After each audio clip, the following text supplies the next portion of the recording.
I've been looking at the situation in the Middle East, and you have too. And have you noticed how close it resembles much of what the Bible talks about the end times coming? Mhm. Uh, the There are a lot of scriptures in the Old Testament and the New Testament about what will happen at the end.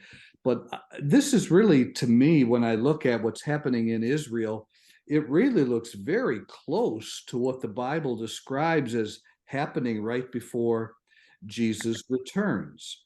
If we look at the situation right now, Israel is going after Hamas, and they're leveling this little Gaza Strip area, leveling it in order to get to the bad guys who did all this bad stuff.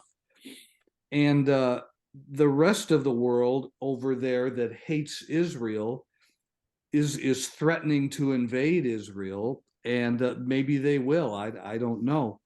But the Bible describes that kind of a thing happening, and it describes the thousands and thousands of dead bodies that are going to be there in this final battle, this battle of Armageddon, some people call it. So I guess I've been looking at this and going, wow, this really looks close to uh, to what the Bible describes as an end time thing. Well, whether it's close and it's going to have Jesus is going to come back next month, you know, the Bible does describe in some places in the Old Testament, it's in an Old Testament prophet that Jerusalem will be invaded and Jerusalem will be taken over by bad guys right before Jesus comes back. And that certainly could happen when you look at, we always before used to think, oh, it's going to be Russia. It's going to be the big power that's going to come down there. But now when you just look at the calendar over there, or not the calendar, but the map of the different countries, and you can see, well, they could, some Arab guys could invade from Lebanon and temporarily come down and take Jerusalem. I mean, it's certainly conceivable. So, with that in mind, and the Bible also saying no man can tell the hour when this is going to happen. Nevertheless, we are told to look at signs. And Jesus said, look for signs.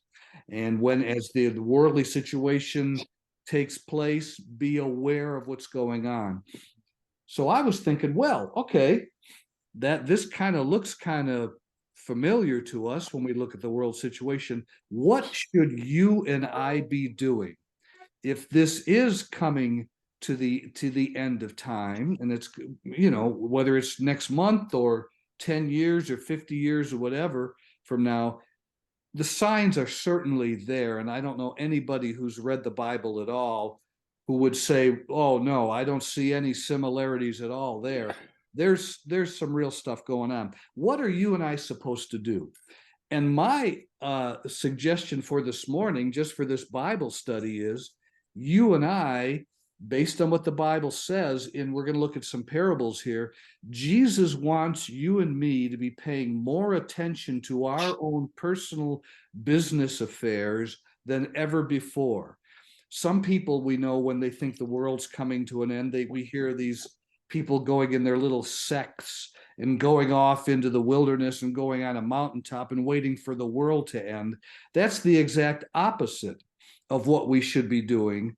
We should not be isolating ourselves or segregating. We should be engaging in society more than we ever have before, and with more skill and shrewdness than we ever had before.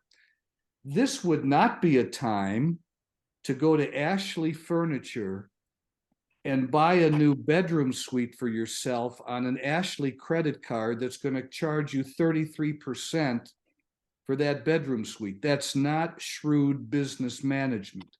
So don't go take out a credit card right now if you want to impress Jesus with how shrewd you are with managing your own affairs. The parables we're going to look at talk about Jesus coming back and looking at his servants, the people he had given resources to, and evaluating what they had done with the resources he gave them. And then in the new heaven and earth, giving them cities to manage. And so in eternity, if we look at these things, Jesus is coming back and he's got a whole new thing he's preparing. And he's going to use you and me to help manage that. And he's going to do that, at least initially, based on how well we've managed our stuff here. So let's just look at that this morning. I want to look at the three parables that talk about this thing. The shrewd manager, the shrewd servant in Luke 16. And then there's also a couple of parables that talk about talents, that Jesus gave talents to certain people. There's one in Matthew and then one in Luke again, where it's probably talking about the same parable or maybe not.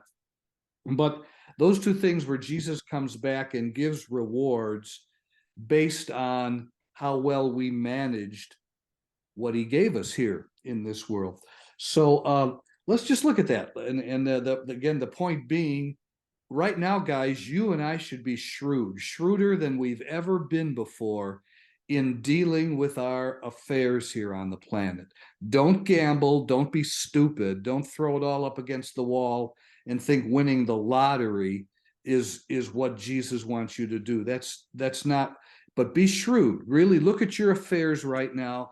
And are you managing them the best and smartest way that you possibly can? I guess that's the message for this morning. Let's go to Luke 16 and look we'll look at three. We're going to look at Luke, and then you might want to also put your finger in Matthew 25. We'll look at the two talents parables. But the Luke 16 is this shrewd manager. And this is a guy, you know the story here in Luke 16, starting in verse 1.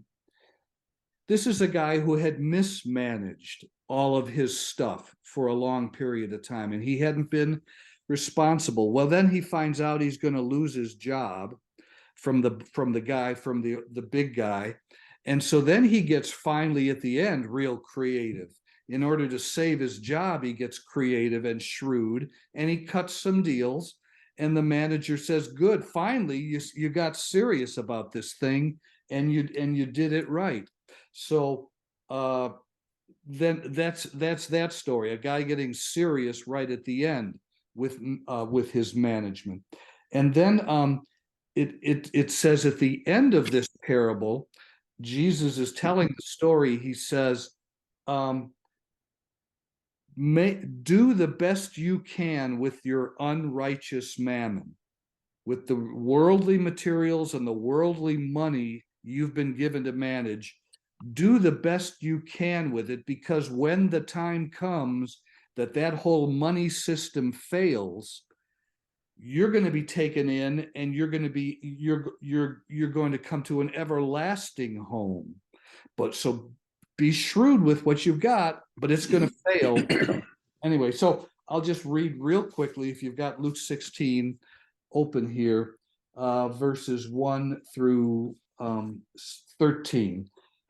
He also said to his disciples, there was a certain rich man who had a steward, and an accusation was brought to him that this man was wasting his goods. So he called him and said to him, what is this I hear about you? Give an account of your stewardship, for you can no longer be steward. Then the steward said within himself, what shall I do? For my master is taking my stewardship away from me. I cannot dig. I'm ashamed to beg. I've resolved what to do, that when I am put out of the stewardship, they may receive me into their houses. So he's already preparing now for losing the stewardship. He's already thinking about what's going to happen when this thing's taken away from me. We should be thinking about what's going to happen when this stuff is taken away from us. Let's see, verse 5. So he called every one of his master's debtors to him and said to the first, how much do you owe my master? And he said, 100 measures of oil. So he said to him, take your bill, sit down quickly and write 50. Then he said to another, and how much do you owe? So he said, 100 measures of wheat. And he said to him, take your bill and write 80.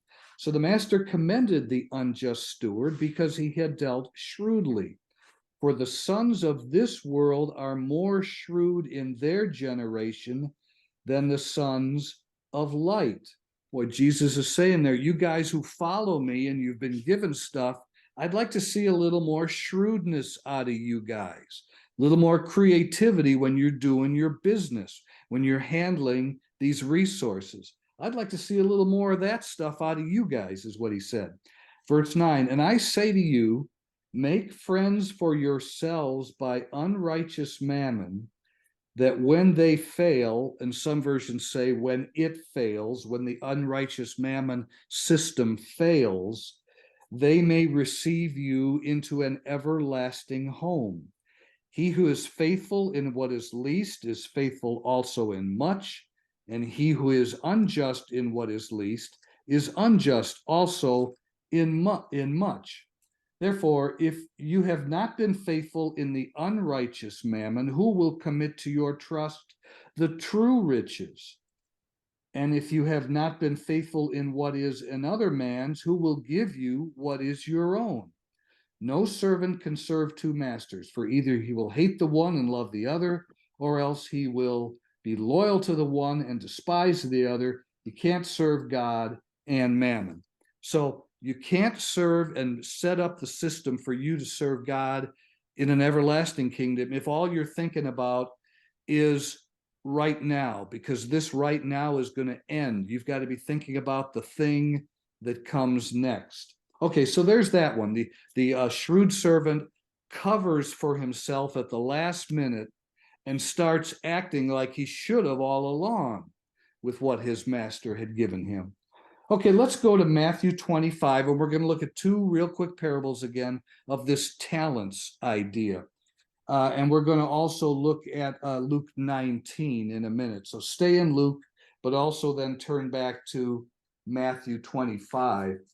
These are the stories of the talents where we've been given certain talents or abilities or resources, and Jesus, when he comes back, is going to see what we've done with them.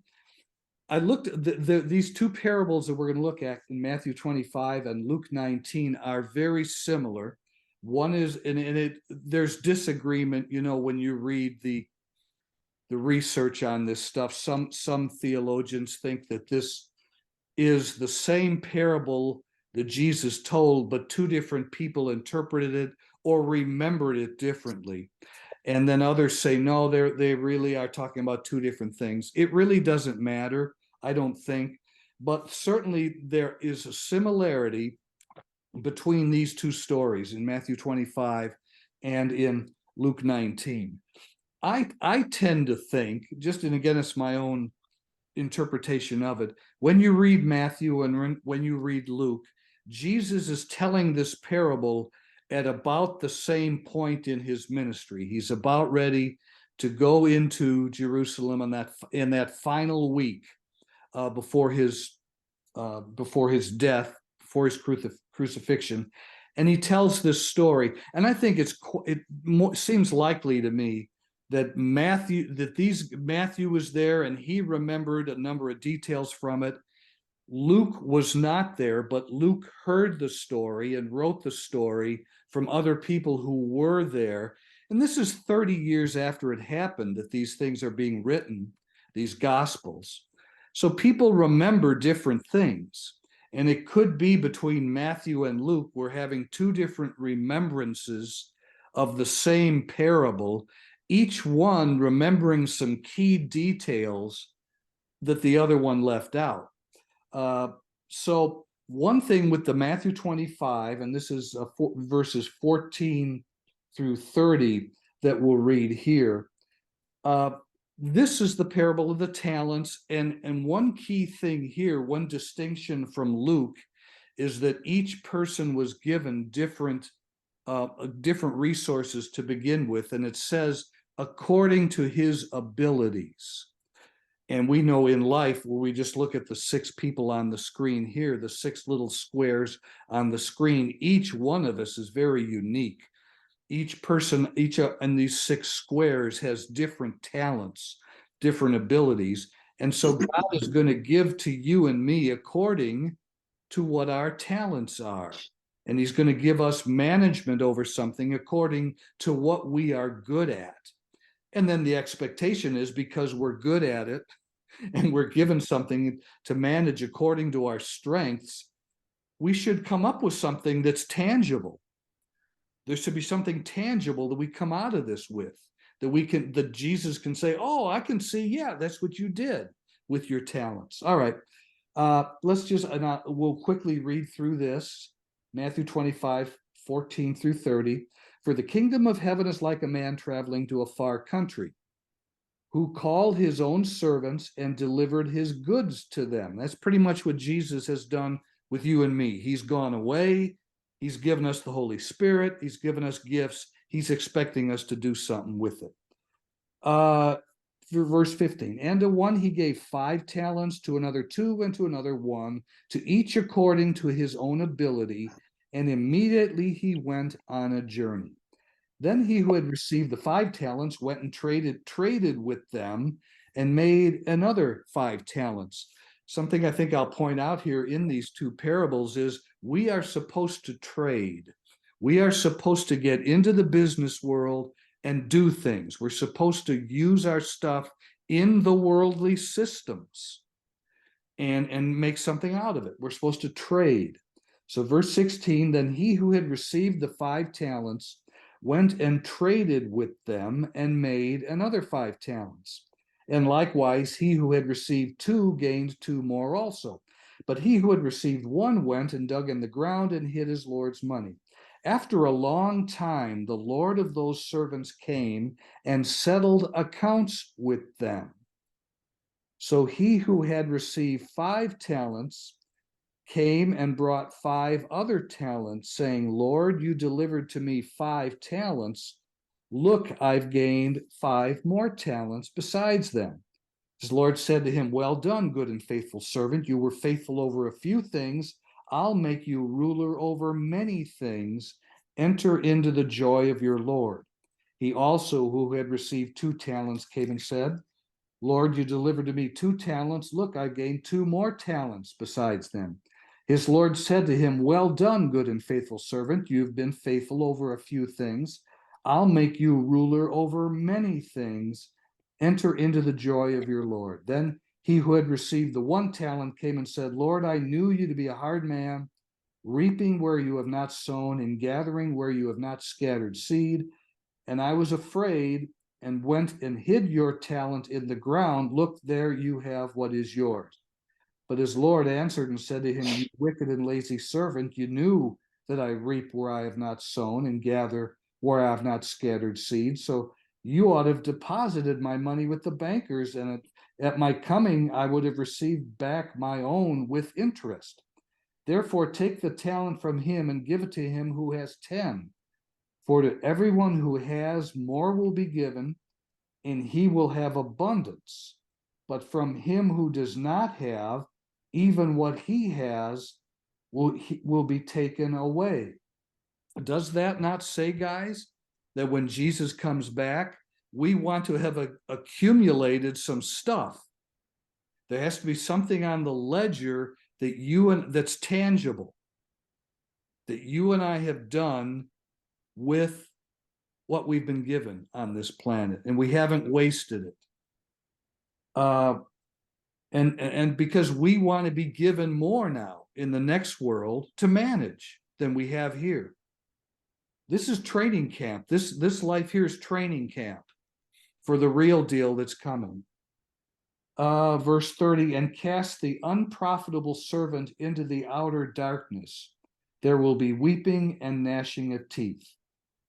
When the Son of Man comes in his glory and all the holy angels with him, then he will sit on the throne of his glory. Isn't it interesting here in Matthew how it goes right from this parable of these talents right into talking about Jesus coming back and dividing the people out on his left and right, and then starting in verse 35, he says, I was hungry and you gave me food, I was thirsty and you gave me drink, I was a stranger and you took me in. It seems it's going right into some of the things describing that we should be doing good at. If the parable right before it says, manage your stuff well, and then it goes right into the fact Jesus comes back and he starts giving some of the criteria that he's going to be using to evaluate our performance in this world and how well we did. And I know I'll say it. I don't have to say it for you five guys here. We're not talking about salvation. Some people could mistakenly say, oh, gee, I guess my salvation is based on my performance. We all know that's not what's being talked about here. Your salvation is based on your faith in Jesus, but your rewards and your responsibilities in the next world are determined by what we do here and how responsible we are with what we've been given. Okay, so that's Matthew 25. Now let's turn to Luke 19. And this one seems to be a very similar parable. It's recorded in Luke as happening at the same place in Jesus' life that the Matthew 25 parable is told, but it's a little bit different. It's the same kind of idea. In this parable, in Luke 19, you'll see the differences. There are not different amounts of talents given. In this parable, the owner or the master gives the same thing to each of what is it? Just a handful of servants here. It'll say in a minute. Yeah, 10. He called 10 servants, and he gave each of them 1 mina, or the exact same amount of money. Then when he comes back, he does the same kind of evaluation to see what they have done with the same thing that he gave them. But you'll notice in verse 13, Luke 19, verse 13, it says, do business till I come. Do business till I come.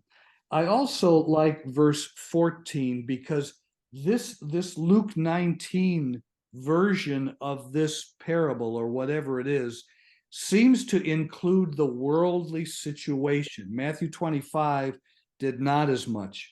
This one says there are going to be a whole bunch of people who say, we're not going to follow that guy. We're against him. That seems to kind of take into account the worldly situation now, where much of the world has rejected Jesus. Some angrily have rejected him, as we see happening in the Middle East, that Jesus is rejected. Inside that mosque that sits there in the old city of Jerusalem, that Arab mosque that's there, right on the rock, there are anti-Christian things written inside that mosque that are on the walls. If you've read articles about that building, you know what's in there, or at least a little bit. There are anti-Christian statements engraved in the walls inside that mosque. Much of the world has rejected him. Certainly Islam has rejected him. And I like the Luke 19 parable here because it recognizes that this master who went away was rejected. But I also like verse 27. Look at Luke 19, verse 27. In the end, Jesus says, but bring here those enemies of mine who did not want me to reign over them, and slay them before me. You know, the world's getting ugly now. It's all not hugs and kisses and everything. Jesus is going to come back, and he was a real good guy. And he is a real good guy, a loving guy. But when he's getting ready to come back, and when he comes back, it's not going to be pretty until that new world comes, and then we're into that. But it's not pretty now, and I don't think it's going to get any prettier. And when he comes back, it's not going to be pretty then either. There's going to be dead bodies all over the place. And it says the birds will come and feed on these things. I'm just waiting for that to happen in the story of what's happening right now over in Israel. There's dead bodies, we know, all over the place. When are we going to hear stories about these birds of prey coming down and feeding on these things. That's described in the Bible. That's described as what's going to happen. I'm waiting for that little story, for somebody with a camera to show us that, because that's going to happen, I would think. Anyway, Jesus, when he comes back, there's going to be more violence even, and so forth. Okay, so I like the Luke 19 parable of the talents. Do the best you can with what you've been given until he comes back. And I like the fact that it recognizes the greater world that's happening around this parable, and how the master responds to it, to the people who did not serve him, who rebelled and fought against him. Okay, let's read this one quick, and then let's just talk about our responsibility, your and my responsibility, to right now, more than ever, make sure we're managing our stuff better than we ever have before. We're not messing up. We're making good, solid decisions with our resources. Luke 19, verse 12. Therefore he said, a certain nobleman went into a far country to receive for himself a kingdom and to return. So he called 10 of his servants, delivered to them 10 minas, and said to them, do business till I come. But his citizens hated him and sent a delegation after him, saying, we will not have this man to reign over us. And so it was that when he returned, having received the kingdom, he then commanded these servants to whom he had given the money to be called to him, that he might know how much every man had gained by trading. Then came the first, saying, Master, your mina has earned 10 minas. And he said to him, well done, good servant, because you were faithful in a very little, have authority over 10 cities. And the second came, saying, Master, your mina has earned 5 minas. Likewise, he said to him, you also be over 5 cities. Then another came, saying, Master, here's your mina, which I have kept put away in a handkerchief. For I feared you, because you are an austere man. You collect what you did not deposit, and reap what you did not sow. And he said to him, out of your own mouth I will judge you, you wicked servant. You knew that I was an austere man, collecting what I did not deposit, and reaping what I did not sow. Why then did you not put my money in the bank, that at my coming I might have collected it with interest? And he said to those who stood by, take the mina from him and give it to him who has 10 minas. But they said to him, Master, he has 10 minas. For I say to you that to everyone who has will be given, and from him who does not have, even what he has will be taken away from him. But bring here those enemies of mine who did not want me to reign over them, and slay them before me. When he had said this, he went on ahead, going into Jerusalem. Okay, so there's the parables for today that I just wanted to talk about. And of course, us just talking about how well are we doing, you and me, at managing what God has given us. Because right now, more than ever, it seems to me, we should be trying to demonstrate to Jesus that we're good managers.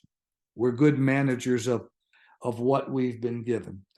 Heavenly Father, thank you for these 3 parables. One of the shrewd manager, the guy who realized he had not been doing a good job, and then at the end suddenly got really engaged in doing good business, and his manager, his boss, commended him, and he saved his job. He kept his job because he finally got serious about managing what he had been given appropriately and not wasting it. And then thank you for the other parables where the one, Jesus, you tell us, where we've each been given different gifts according to our abilities, and we're supposed to invest these and do business with them, so to speak, and use them. And then when you come back, you'll see we managed it well, and you'll give us good responsibilities in the new kingdom. And the third parable, Jesus, talks about the worldly system around us. Many people have rejected you, and in the end, you're going to be quite severe with them and what happens to them, but you will reward us in the new kingdom, those of us who have your followers, who did not reject you, who were faithful to you, and did business in this world as best we could, interacting with the worldly systems and trying to be productive in the worldly systems, so it can demonstrate to you that we know how to manage what's been given to us, so you can trust us in the new world with even more to manage. And we're excited about that, Jesus. We're excited when you come back to see what it is you're going to give us to manage. And we want to manage it well, and we want to do the best we can right now with what we've been given, so we ourselves know we're pretty good at managing.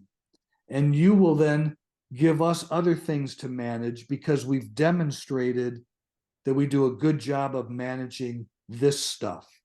So I thank you for my friends. I thank you for this Bible study and the message we've got here to be good managers of our worldly stuff. And I thank you in Jesus' name. Amen. All right, so there's 3 parables, you guys, and managing wealth and resources. Let's just talk about how you feel about managing what we've been given on this world, in this world, and doing the best we can with it. Workers are to work as unto the Lord. I don't know that you mentioned that, but that is certainly part of it. That's what the Bible says, as unto the Lord, not as unto your boss, not as unto yourself, not as unto your friend or your family, but as unto the Lord.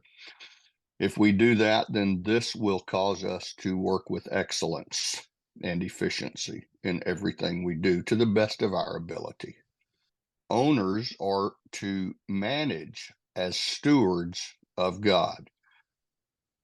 Stewards, yes, a business owner is a business owner, but everything that we have has been given or allowed by God himself. So business owners, of which I am one, I have to be cognizant of the fact that I am to manage 100% of the time as unto the Lord. That means with honesty, that means with integrity, that means with everything in the best of my ability. Thank you, Dougie. I really like the one theme I think that seems to kind of carry through each of your points, or at least several of them, is if we work for the Lord, if we say we're working for Him. You said excellence and diligence and attention to detail and all of that stuff will naturally happen if we're working unto Him. Yeah. Yes. Yes. Well, I enjoyed Doug's points. Thank you, Doug. Thank you, Ken, for the great Bible study, because it is something we need to be cognizant of all the time. Are we managing what we've been given? Are we managing our personal life? Are we managing our business life? And there's so much to all of those. So the message it leaves with me is take assessment. Take assessment of where you are in the different areas of your life. And what do you need to improve? Because if you really think about, what kind of person are you? Are you a follower? Are you a leader? And if you're a follower, you'll be a good follower. And if you're a leader, you want to be a good leader. So I think toward also what would you like in heaven to manage a city or manage cities, to me is exciting. And I want to do the best management here on earth so that God can see my skills and see my talents, and did I use them well? So that's why I say I need to always be taking an assessment of where I'm at in managing what I have here. Sue, what's an example, if you can think of it, of what might, you don't have to share your personal things if you don't want to, of course, but what might be something that a person might assess about themselves? You said take an assessment. What might that assessment include? I guess I thought of two things. I thought of a business one, and then I thought of a personal one. A personal one would be, are we managing our bodies? Are we exercising? Are we eating the right foods? Are we not indulging? That we are managing this right here that he gave us. Are we taking care of it? And then in business, what are our business skills and different skills that we have? It might be communication, it might be teaching, it might be helping others, serving. So are we managing that skill? Are we working to our best ability? And that's why I thought if we just taken the assessment of the different parts of me, and then the things that God has given me, that he's developed in me over the years, am I using them well? Am I settling in? How to increase each of those, that I feel I'm managing my life totally well. Yeah, thank you. Mhm. And to piggyback on what Sue was saying, not only your physical body, but your spiritual, self. Yes. I think Yes. you have to stay balanced in all aspects, physical, psychological, spiritual. And, sometimes you just need to take a break if it's too much going on and it's too stressful in life. Then do some self-care. I mean, that self-care may very well involve taking a walk in the forest and just listening to God's, great green earth, the birds, the trees, the dirt, everything gives you a sense of the Lord. Smelling, if you ever walk through a forest and you smell the smells, right? It's different than when you're walking in a city, around your neighborhood. But also take assessment of where your spiritual health is. When was the last time really you truly did take like some serious time to just talk to the Lord? Not necessarily pray to him, but just walk and talk with him and just spend time. Not asking him for anything, but just hanging out with him. And just talking with him, saying, and Lord, these are the talents you gave me. And I don't feel like I'm doing everything I can with them, So I have these ideas. What are your thoughts,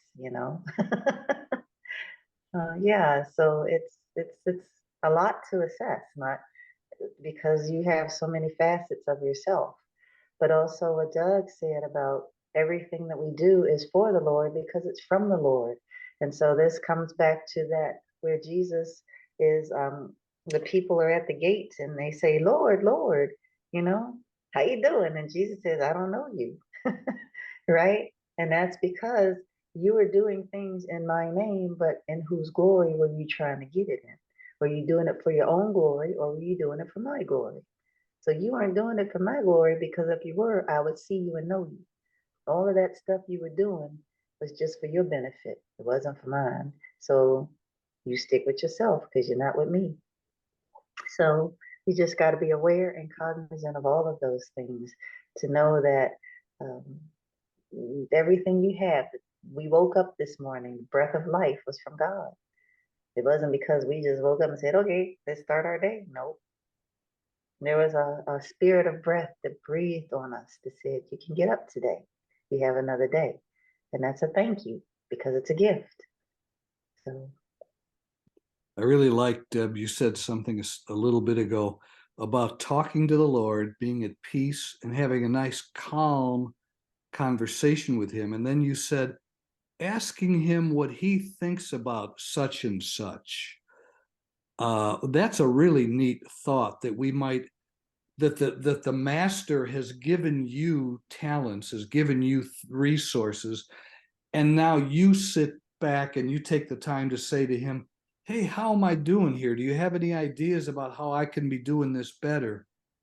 Well, thank you so much for your assessment, and it just give me direction and guidance where to go. Because before all this, I've been asking the Lord, with the talent that he has, many talents that he has given me, because I believe the Lord gave us all kinds of talents. And I just asked him which way I should go. Because I'm good at attention to detail with finances. I'm good with art, with cooking, all these different pastries or whatever has to do with food, which I love. It's a hobby of mine. And just like when we were at our old house, instead of having other people do it for us, we learn and try to learn and teach ourselves how to renovate our house, do the tiling and all that. So do the flooring, and anything has to do with the mud. I've learned how to do it, especially when I asked this expert about how to do the mud texturing. He said, "Oh, it's going to take you many years." It took me 20 years. So when people respond to me like that, I'm being challenged. So I challenged myself to learn how to do it. And I was able to do it and able to do different design. Just like with art, I love to draw, I like to paint. Like I asked this artist whom I saw doing portraits and stuff. So I asked him if he can just show me how to start. And he said, well, it's going to be very hard. It's going to take you a lot of years, So with that kind of response, that challenges me again. So I started and do it myself. So I was able to do portrait, with the charcoal and all that. And I thank God, he gave us all kinds of talent. It's up to us to do and, and do some action on it, and just not just talking with words, but to actually do it. So we'll learn how to do it.